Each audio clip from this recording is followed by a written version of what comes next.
programa es una producción para Radio Anglicana, la voz de la Iglesia, desde la Ciudad de México.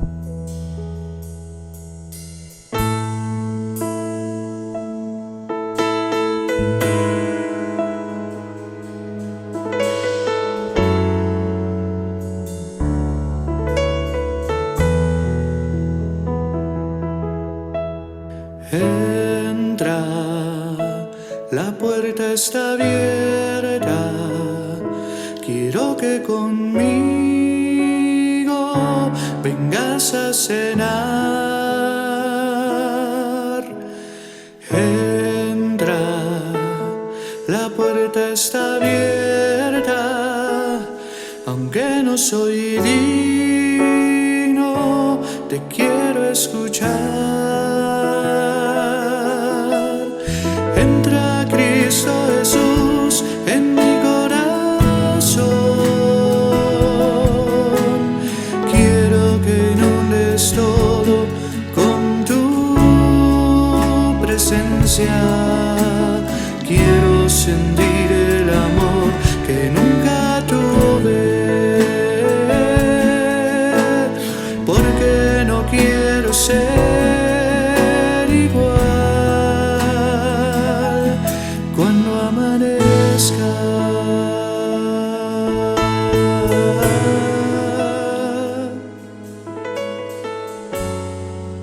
Bienvenidas hermanas y hermanos en la fe y a todas las personas que nos sintonizan por Radio Anglicana. Estamos una vez más en su programa Jesús, las mujeres y yo, un espacio de reflexión bíblica con ojos y voz de mujer. Les saluda la reverenda Alicia Medina Fuentes, rectora de la parroquia de San Lucas de la Diócesis de México. Les invito a orar. Dios de toda vida y de paz, que en tu Hijo Jesús nos revelaste el misterio de tu amor, nos acercamos a ti para que, por tu Espíritu Santo, ilumines nuestras mentes, avives nuestra fe y des fortaleza a nuestra voluntad para poner por obra lo que enseñes a nuestra vida. Amén.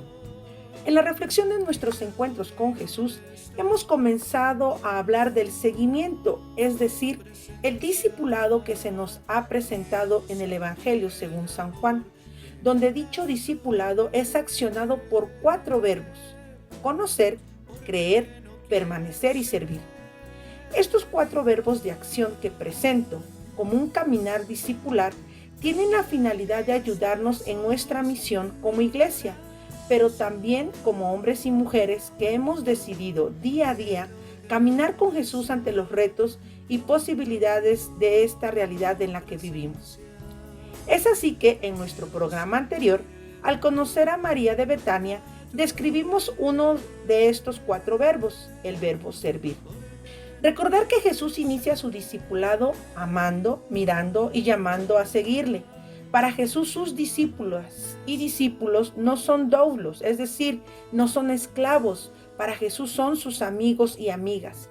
Y este giro radical en la relación abre nuevos horizontes a la comunidad juánica y a nosotros también, pues en su carácter de diaconía respondemos a un llamado de por vida, en un caminar, avanzar juntos en el reino y por el reino de Dios. Y en su carácter implícito de liturgía, responde a un llamado de solidaridad y comunidad, donde se sirve a Jesús, Señor y Dios, sirviendo al prójimo.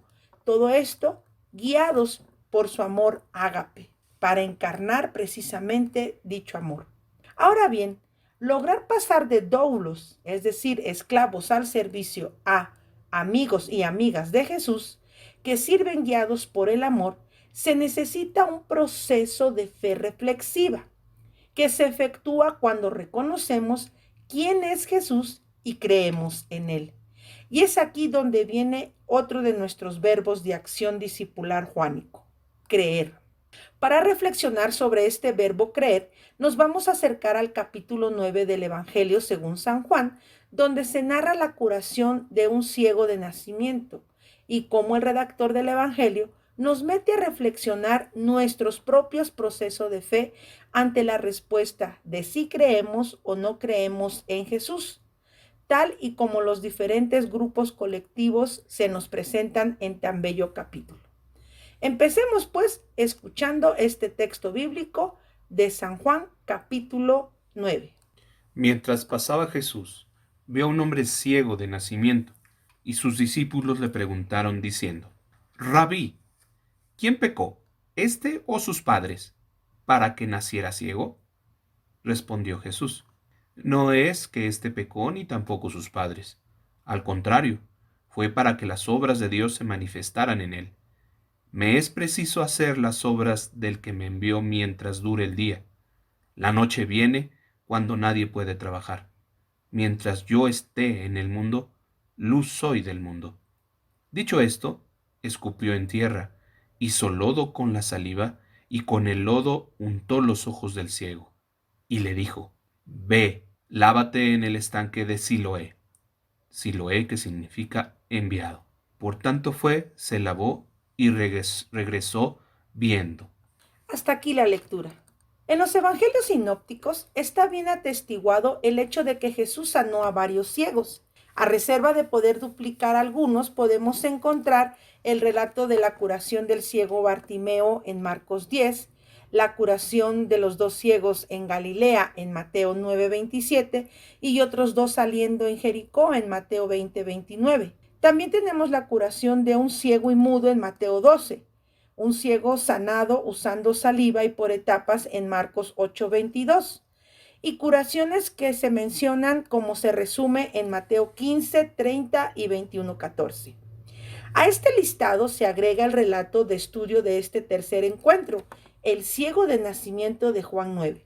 La novedad de este relato, por encima de los otros, es que a diferencia de estos sinópticos, este ciego ni grita, ni suplica, ni clama por su sanidad, y parece no conocer del todo a Jesús. Pero esta ausencia no es lo más llamativo, sino lo que se narra después de su sanidad, que es algo poco común en los relatos de sanidad de los evangelios, pues este joven, después de recibir la vista, tomará la palabra, va a cuestionar, inquieta con sus respuestas y se vuelve protagonista de su historia.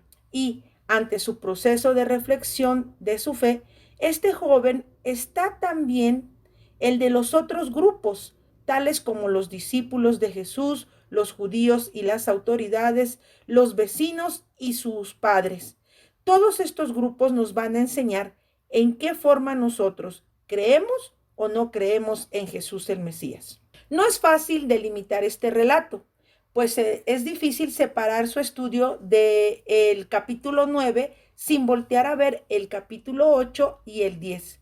Pues aunque el texto se incrusta en diversos discursos en voz de Jesús, como se expresan como respuesta al grupo opositor en el capítulo 8, y así como las 2 parábolas que se cuentan después, la parábola de la puerta y la del buen pastor, estos 3 capítulos tienen una fuerte conexión en 2 temas que se contraponen: la luz, obras del Padre, versus pecado, obras del demonio.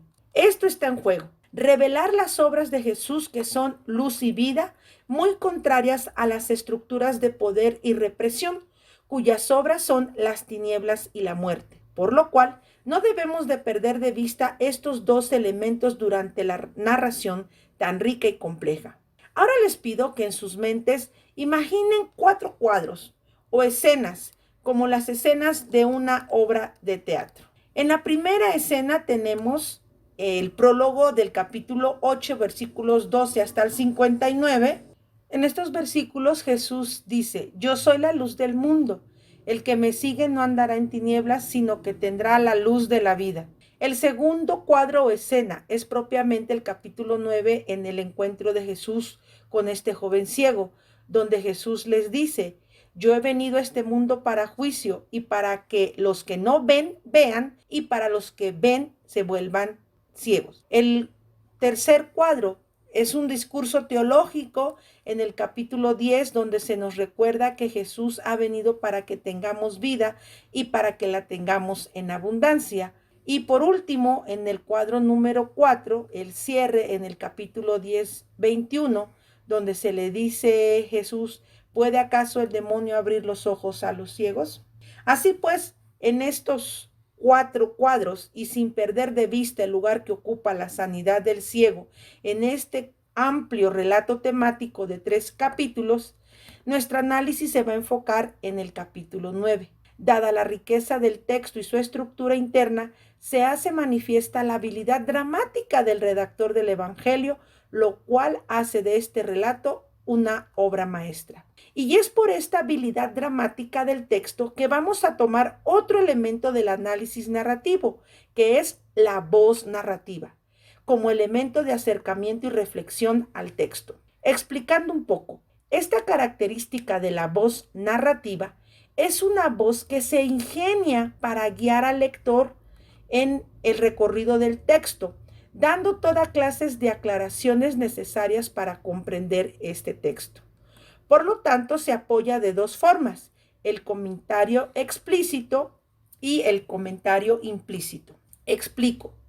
El primero es el comentario explícito, que se refiere a la intervención directa del narrador en el curso del relato, sea como un comentario a la historia, por medio de la interpretación, la explicación o el juicio, o con una comunicación que interpela al lector. De esta manera, genera en nosotros que leemos empatía, simpatía o antipatía respecto a los diferentes personajes.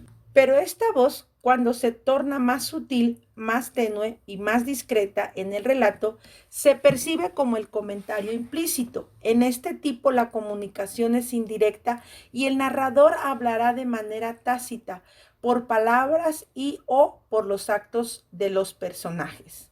Este comentario implícito insinúa un sentido oculto contado con la capacidad del lector para percibirlo. Y aquí viene lo interesante, pues hay 3 elementos que se hacen presentes en este comentario implícito: el malentendido, la ironía y el simbolismo. Y dentro de estas gran posibilidades, nosotros vamos a encontrar características relevantes que nos narra el Evangelio según San Juan. Vamos a seguir escuchando la continuación del relato. El ciego fue y se lavó, y cuando regresó ya podía ver. Los vecinos y los que antes lo habían visto pedir limosna se preguntaban, ¿no es este el que se sentaba a pedir limosna? Unos decían, sí, es él. Otros decían, no, no es él, aunque se le parece. Pero él mismo decía, sí, yo soy. Entonces le preguntaron, ¿y cómo es que ahora puedes ver? Y él contestó, ese hombre que se llama Jesús hizo lodo, me lo untó en los ojos y me dijo, ve al estanque de Siloé y lávate. Yo fui y en cuanto me lavé pude ver. Entonces le preguntaron, ¿dónde está ese hombre? Y él les dijo, no lo sé. La estructura interna del relato se ha dividido en diferentes escenarios de acuerdo a los personajes que interactúan con este joven. Para observar cómo funciona esta triada en el análisis del encuentro, así tenemos a varios personajes colectivos, por lo cual vamos a encontrarnos al grupo de los discípulos de Jesús, los vecinos de este joven ciego, los fariseos y judíos autoridades de la sinagoga y por último los padres de este joven. Pero vamos a nuestra pausa musical y vamos a ver cómo interactúan estos grupos colectivos en su proceso de fe. Soy digno, te quiero escuchar. Entra Cristo Jesús en mi corazón.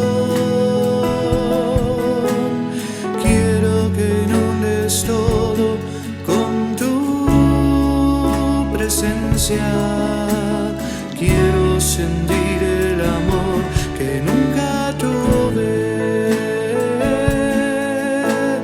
porque no quiero ser. Ya estamos de regreso y nos quedamos en nuestros personajes colectivos presentes en este relato. Decíamos que encontramos a los discípulos, los vecinos, a los fariseos y autoridades y a los padres de este joven.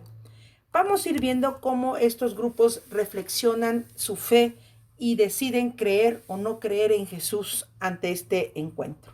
El proceso de reflexionar su fe, el joven ciego, es detonado por el ver de Jesús, que provocará que los 4 personajes colectivos presentes en el relato se vean obligados a descubrir, o mejor dicho, a ver a este joven con otros ojos, es decir, que lo vean como lo ve Jesús, y con ello los mete en un proceso que mueve todas aquellas estructuras que por generaciones le daban soporte. El redactor del Evangelio hace uso de la tríada del malentendido, la ironía y el simbolismo, primero usados en la forma de actuar y decir de Jesús, y luego también los usará en el propio joven, quien va a poner en práctica su proceso.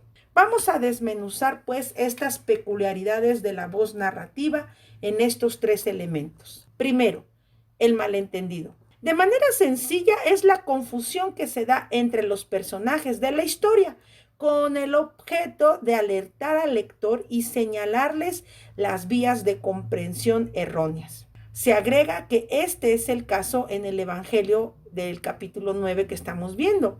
Por lo tanto, en la época del Evangelio, el malentendido tenía como propósito convencer a las personas de la verdad de Jesús y a su vez fortalecer la relación de los creyentes respecto a Dios, a través de Jesús y en Jesús. Es el mismo efecto que se busca ahora en los lectores del Evangelio.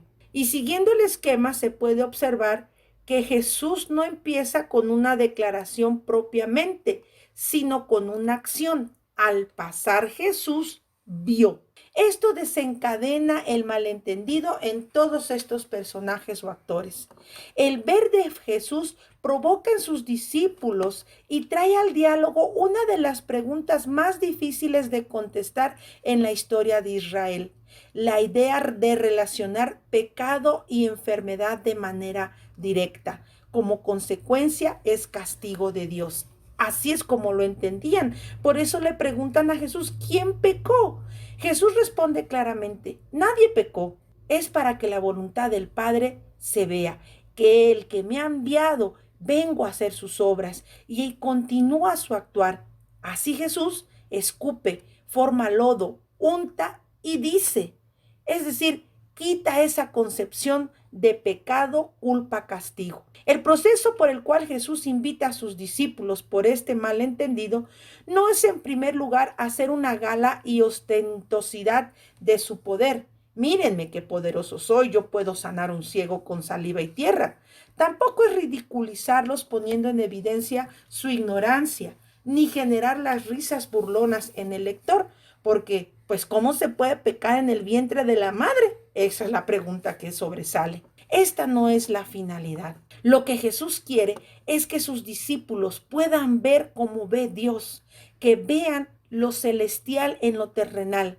Este joven ciego no es un pecador que recibe castigo, sino es un hijo digno de la misericordia de Dios. El segundo elemento es el simbolismo, y es el efecto de sentido por el cual en una historia se dan significancias amplias a sujetos, personajes o figuras. Este símbolo cumple 3 funciones.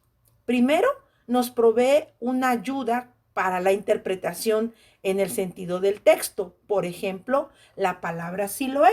El mismo texto informa que significa enviado, pero el énfasis del simbolismo no recae en el estanque, pues vamos a ver que en el Evangelio, quien es el enviado de Dios es Jesús mismo para hacer su voluntad.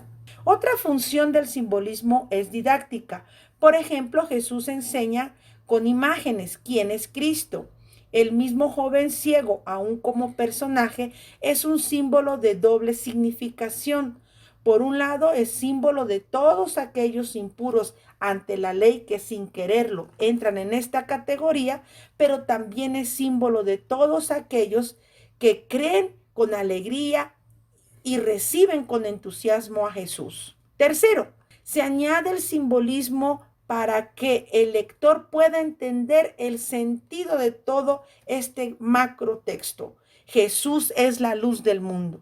El lector entenderá y podrá comprender que la curación del ciego del nacimiento no solo es para que se demuestre que Jesús hace las obras del Padre, sino que Jesús, al ser la luz del mundo, reacciona en las personas para que puedan reconocer la necesidad de Dios como su Señor y su amigo y su Padre. Y por tercer, tenemos la ironía. Este es un modo de discurso que dice lo falso para hacer comprender lo verdadero. En otras palabras, el narrador insinúa un sentido inverso a aquel que los personajes de la historia contada le atribuyen. Así nosotros podemos tener ejemplos de ironía verbal o ironía dramática. En la narración de este joven, por parte de los fariseos que lo interrogan, cuando le preguntan, ¿cómo te fueron abiertos los ojos? Él contesta de una manera irónica hasta con sarcasmo. Les contestó, ya se lo he dicho, pero no me hacen caso. ¿Por qué quieren que se lo repita? ¿Es que también ustedes quieren seguirlo? Es decir, este mismo joven les anima a reconocer la necesidad que también ellos tienen de Jesús. Posteriormente, la ironía continúa cuando este joven les dice, qué raro, ustedes no saben de dónde salió y a mí me abrió los ojos. Dios no escucha a los pecadores y a mí me ha devuelto la vista. La ironía recae en esta sutileza, pues los que socialmente portan el conocimiento son sorprendidos por este joven que les dice, ¿ustedes no saben?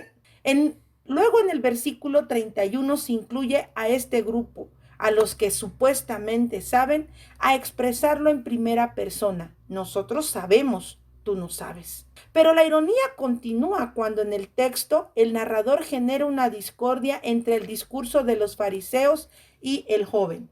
Los judíos volvieron a llamar al que había sido ciego y le dijeron, dinos la verdad delante de Dios. Nosotros sabemos que ese hombre es pecador. Le dijeron entonces, tú, que naciste lleno de pecado, ¿quieres darnos lecciones a nosotros? Y lo expulsaron de la sinagoga. Algunos fariseos que estaban con él, al oír esto, le preguntaron, ¿acaso nosotros también somos ciegos? Y la situación nueva del joven, que no se puede ocultar, pues es visible que ahora ve, es que Jesús se los hace notar. Estos hombres que supuestamente ven lo que Dios ve, han reconocido que realmente no lo conocen. Por último, ante esta incapacidad de los líderes de responder y explicar al joven y al pueblo su situación, lo expulsan. Pero esto es irónico. ¿De dónde lo expulsan si él no pertenecía al club de los puros, verdad? Según la ley. Este joven desde un inicio ya está fuera y Jesús se los hace ver a todos. Una realidad que se puede observar en este texto es entonces la situación creciente de las tensiones y confrontaciones entre los primeros cristianos y las autoridades judías. En el versículo 18 se nos habla que los fariseos son estos judíos que representan a los personajes con autoridad, que retoman aquellas palabras de creerse los que aplican la ley, pero sin conocimiento. Este joven era rechazado, excluido, despreciado por aquellos que ostentaban tener la palabra de Dios y poco reconocían la dignidad y la necesidad de este joven de ser parte del pueblo de Dios. Todo esto nos ayuda a entender por qué las autoridades, se oponían a las obras de Jesús. Ellos se dirán, somos discípulos de Moisés, no discípulos de Jesús. Ellos en sus tiempos extendían una larga carga de peso de la ley sobre estos hombres y mujeres que ante la novedad de la presencia de Jesús, que abre los ojos para ver a Dios como un Padre misericordioso, entonces la comunidad juánica aprende a caminar de manera diferente. Y es mediante el uso de esta triada, malentendido, simbolismo y la ironía, que el narrador deja ver que estos líderes o autoridades judías de la sinagoga no son los que proclaman y se les considera a los que sí creen en Dios. Muy por el contrario, Jesús hace notar que estos no creen. ¿Por qué no creen en las obras de Jesús? Porque no están en la luz, dirá el evangelista. Porque no hacen las obras del Padre, que son las obras de la luz. Así pues, los que no creen son aquellos que utilizan la enseñanza como arma de dominio, que utilizan su posición de autoridad no para servir, sino para someter a las demás personas. Son a los que se encuentran en situaciones vulnerables, a quienes les cierran los ojos para no atenderlos. Son aquellos que no quieren ver las realidades que enfrentan muchas personas que ante la inconexión del evangelio con la vida deciden alejarse de Dios. Y son estos que no creen los que muchas veces, ostentando la capacidad de conocer a Dios, hacen que otros les rechacen. Por eso, y siguiendo la afirmación de que una iglesia verdadera es una iglesia que se parece a Jesús y reproduce esta estructura de vida, ¿cómo es que nosotros podemos cerrar los ojos a aquellos que no tienen este contacto con Dios o que se encuentran vulnerables aún por condiciones externas o ajenas a ellos, como este joven? Así pues, quiero terminar con estas palabras del teólogo John Sobrino sobre lo que significa sí creer en Jesús. Sí creer en Jesús significa encarnarse y llegar a ser carne real en la historia real. Sí creer en Jesús significa llevar a cabo una misión, anunciar la buena noticia del reino de Dios, iniciarlo con signos de todo tipo y denunciar la espantosa realidad del antirreino. Sí creer en Jesús significa cargar con el pecado del mundo sin quedarse mirándolo solo desde fuera. Por cierto, que sigue mostrando con mayor fuerza el hecho de que la muerte de millones de seres humanos a veces no se toma en cuenta. Creer en Jesús significa entonces, por último, resucitar, teniendo y dando a los demás vida, esperanza y gozo. Oremos. Dios Todopoderoso y Eterno, de tal modo atrae nuestros corazones hacia ti, dirige nuestra mente, inspira nuestra imaginación y gobierna nuestra voluntad. Que seamos totalmente tuyos, dedicados por completo a ti. Te rogamos nos uses según tu voluntad y siempre para tu gloria y el bienestar de tu pueblo. Por Jesucristo, Señor y Salvador. Amén. Te quiero escuchar. Entra Cristo Jesús en mi corazón. Quiero que inundes todo con tu presencia. Quiero sentir el amor que nunca tuve. Agradecemos al obispo de la Diócesis de México, Reverendísimo Carlos Touché Porter, de la Iglesia Anglicana de México, por su visto bueno y apoyo. Agradecemos también la música de Julio Hernández, miembro de la Parroquia de la Resurrección en la ciudad de Toluca, Estado de México, en México, y al equipo de producción de las parroquias de San Lucas y Santa María Virgen en la Ciudad de México. Y gracias también a Radio Anglicana por ser un espacio de comunicación común para la comunidad hispana en el mundo, por el cual hemos podido llegar hasta ustedes. Vengas a cenar.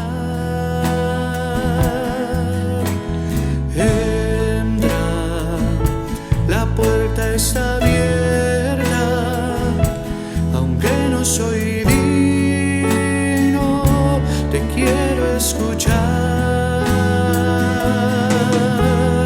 Entra Cristo Jesús en mi corazón.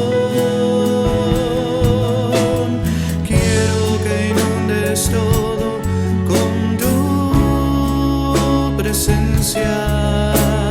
Quiero sentir el amor que nunca tuve, porque no quiero ser igual. Vendrá Cristo Jesús en mi corazón. Quiero que inundes todo con tu presencia. Quiero sentir el amor que nunca tuve, porque no quiero ser igual cuando amanezca.